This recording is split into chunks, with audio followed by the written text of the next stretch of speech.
Apparently the premiers, now again, in the same way I don't believe that any of the fights between the Greens and Labor are real. The fights between Labor state premiers and a Labor federal government, they ain't real. There's a lot of kabuki theatre and noise. But apparently they're trying to say that they want a greater say in the immigration flow, to be able to say, hey, look, we're Queensland, we need X numbers of this type of person, and feeding that into the overall machine that Canberra helps decide the people that come into the country.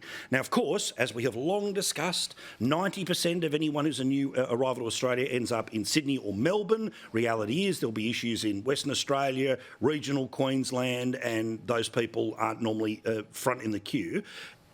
If this is real, is this a good idea? Yeah, look, I think it is a good idea because, the whole problem, Paul, with our immigration system here right now is that the feds get to decide, how big the intake is, and the states have to provide all the services, all the housing, all the infrastructure. You live in Sydney, you know what it's like. People in Melbourne, they know what it's like. This is a really big, and I think it's the big sleeper issue, Paul, going into the election, which could be as soon as, 12 months from now. Let's be realistic about this.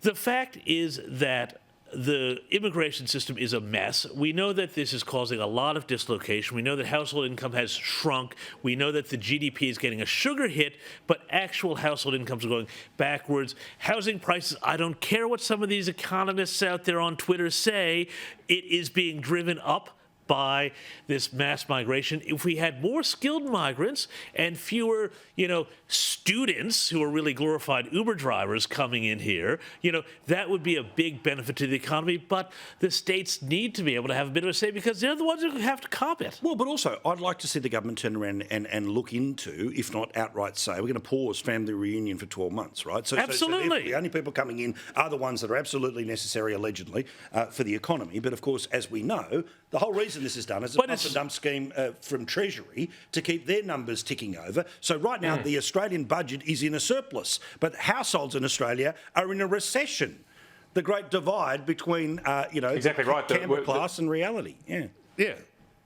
Go for it. Yeah, exactly right. We're going backwards on a per person level. The only reason our GDP, our overall economic output's going up is because we're importing a lot more people from overseas. And look, I agree with you, Paul, that these confected fights between the Labor premiers and the Labor federal government remind you a bit of WWE wrestling, right? Like, Hulk Hogan breaking the chair that's already broken. It's about as real as War Games coming up this weekend in Survivor Series. That's right. But unfortunately, we're all the victims of all this because the Federal Labor Party has totally botched our emergence from the COVID pandemic. They spent years nitpicking over every little thing that the former coalition government did during COVID and claiming they would do better. Well, now they've been given the reins and they actually had to govern. They had to work out how to open our borders. They've been closed for a couple of years. We obviously needed to bring migrants back in, and they've just totally botched it. They've just opened the floodgates without any planning. And while I don't disagree with this sort of idea that's going forward, but it shouldn't be the state government's job here. This should be the federal government's job. They have the job of controlling the borders. How hard is it to make sure that the numbers we're taking in aren't causing massive pain around the country? They just haven't had their hand on the wheels here. They have just let things rip.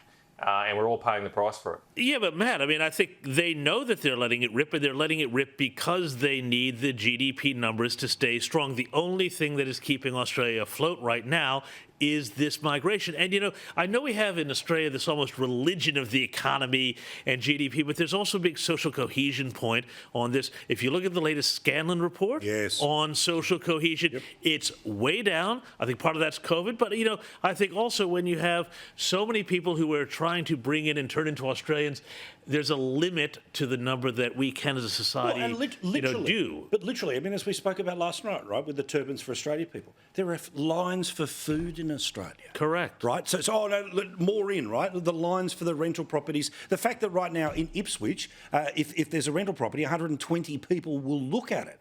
Now, God love, and I want as many people to be listening to River 949 as possible. Love you, Drew. But the reality is that is an unusual scenario when the rental market is that tight in a place like Ipswich.